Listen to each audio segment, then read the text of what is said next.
and thank you, Minister, for being here today.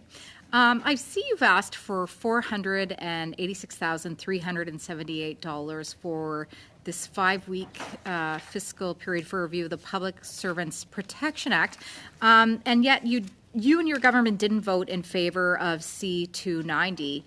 So I'm wondering, your government is just clearly at this time, especially given everything that we're seeing on the foreign interference file, which we saw today actually dates back to 2019.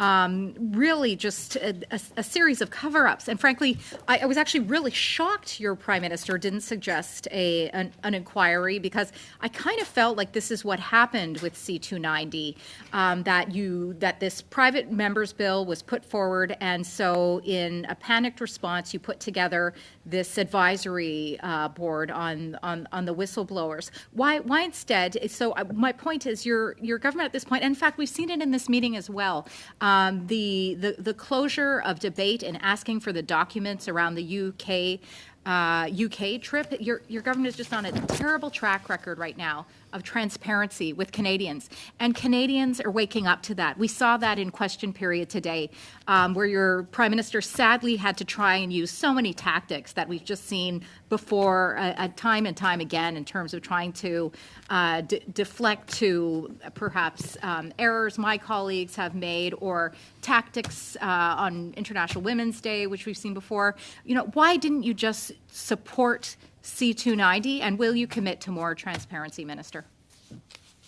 Well, thank you for the question, and we all know that those who disclose serious wrongdoing must be protected, and that is why we are currently asking an expert external task force to study how the federal disclosure process can better protect and empower employees to come forward, and I really look forward to their advice. Also, I think all parties agree on better protecting whistleblowers, and that's why Bill C-290 makes some constructive changes, but also would create some structural challenges. I've had very good conversations with the MP Garon bringing forward C-290, and we hope to find common ground to better protect our world-class public servants by taking some of the information in C-290 and making sure that we also reduce those structural changes to make sure that we have a law that provides a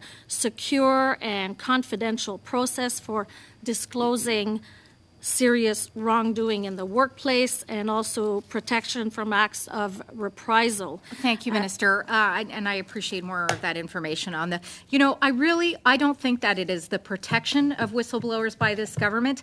I actually think that it's desperation of public servants that felt compelled to protect their nation and to provide information which is pertinent and imperative to the democracy of this country that drove these two individuals, or these individuals from CSIS, to come forward for this information. So I think that your government has been significantly behind on this issue for some time. And as I said, this task force just looks like another attempt to try and cover up transparency when you were given the opportunity with C-290 just to accept that. To move forward with that. In addition, you mentioned about maintaining public service morale. We see here as well in the estimates that you have put aside $817 million for professional services. You know very well we've been undertaking a study of McKinsey here. Previous to that, we were looking at other procurement issues.